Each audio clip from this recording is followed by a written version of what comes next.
Hi, welcome to my campaign. I'm Susan B. Lochocki, running for President of the United States as a write in or an independent, depending on which state you are in. And yeah, welcome to my campaign. Today I want to talk about still the birthing process and certain things we should and shouldn't do. So, uh, the last video was about being pro abortion, and I'm continuing on that theme for a second. Just a reminder that bans on abortion at any time during any woman, girl's, or woman's life could be a death sentence for the female. So, no bans on abortion are allowed, period. The operation is health care and it is needed throughout an entire woman's lifetime. And then, like I said, I recommend going to hospitals because they have all the facilities to take care of you and perhaps a baby or an embryo or a fetus that might be inside of you. So I would recommend going to a hospital. Also, as a female going in for any sort of treatment or whatever, even just to discuss something with your gynecologist or to go for a pap smear, you don't want to have to go through these pro life picket lines, and you know they're just obscene. So, and they really don't know what they're talking about, and they're not really pro-life, as we discussed in the last video. So, anyways, the next thing I want to just say is, in my lifetime, so in 58 years of giving birth in the United States, when I was born, or I should say, I was apparently actually born. My mom was awake when I was born. So in this case, my birth was sort of, I guess, the first step of the new generation. But prior to me, her two other births were, they had to put her to sleep to take the babies out. And so the woman didn't do anything. She just lied there, and I guess the doctor removed the baby. So they were getting already a lot of experience with removal of placentas and babies and things like that at that time. And and then finally in 65, I guess they started letting women stay awake for it. And then came the stage of epidurals. They decided, it was too painful, so they started giving epidurals to women. And then somewhere in the I guess 90s, I think water baths became really popular. And now in the like 2010 plus, there's something called orgasmic birth. So women have been having orgasms when they birth now, and apparently it cuts the pain, and it helps to move the baby into position.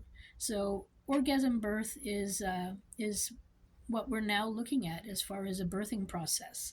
It seems to help. So 58 years, we've gone through a lot of learning. I don't know where the information went to in the first place. I don't know why we don't know more about how to birth babies, or why did doctors get so involved at one point. But anyway, I'm glad that it's turning back to the hands of women.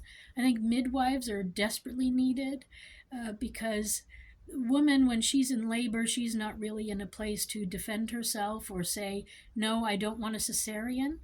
Um, and so you need like a midwife who knows what you really want done. And don't let a doctor give you cesarean if it's 5 o'clock and he wants to go home. Uh, you have every right to give birth naturally to your child. So don't be bullied.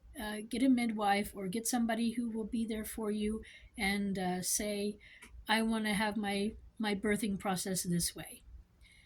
So um, that's part of what I want to say about birth.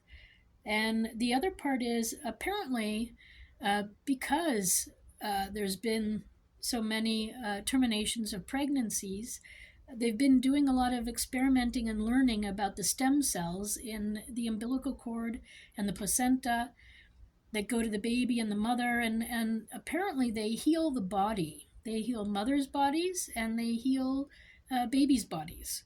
So if a doctor too says, oh, he can do an operation while the baby's inside, I don't know if that's really necessary. I think the real thing that's necessary is not to cut the umbilical cord and not to remove it until it's really necessary. I know that sounds gross, but I think it's perfectly normal to walk around with the umbilical cord still attached inside to the woman, and the child is out and the mother is walking around with the baby in her arms. There is a reason why the cord is so long, and there is a reason why it is necessary to keep it together. Because if the placenta doesn't come out, it usually means, I think, that there's something wrong with the baby. And by cutting it, you cut off the healing process. So those stem cells that could have healed whatever the problem was are now gone. So what that means is, yes, then the hospital and the doctors can, I hate to say it, make a profit. They can do the operation then after it's cut if they have the life-saving skills to do that. And that's not right, especially if the mother and the stem cells can do the work themselves. So doctors need to stop cutting the umbilical cord until the placenta wants to remove itself. And that's my recommendation. Now, I know people are going to go up in arms with all this new information I just gave right now, but it is a new millennium, and it is 58 years of my life, so it is time to start looking at different possibilities.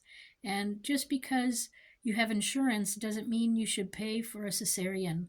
Um, you know, Giving natural birth is a beautiful process.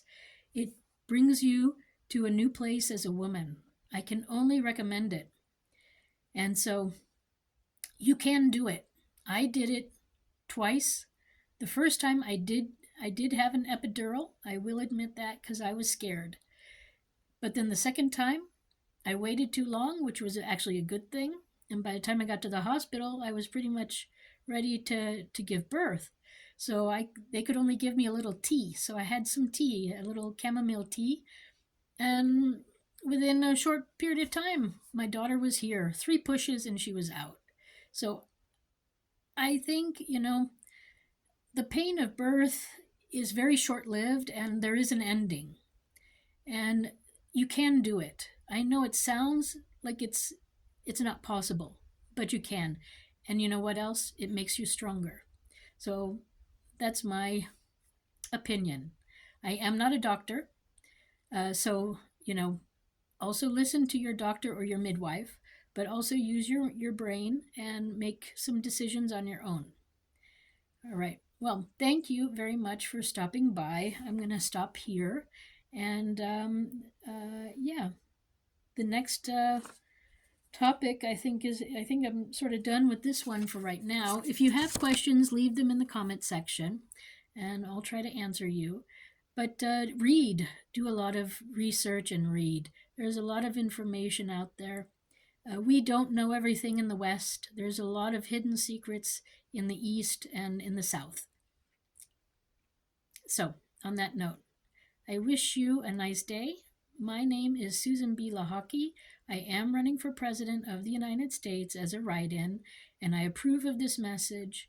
And I will say again, I'm not a medical doctor, but I am a woman and I'm a mother, and I went through the process 2 times. So I do know a little bit about what I'm talking about. All right. Have a good day.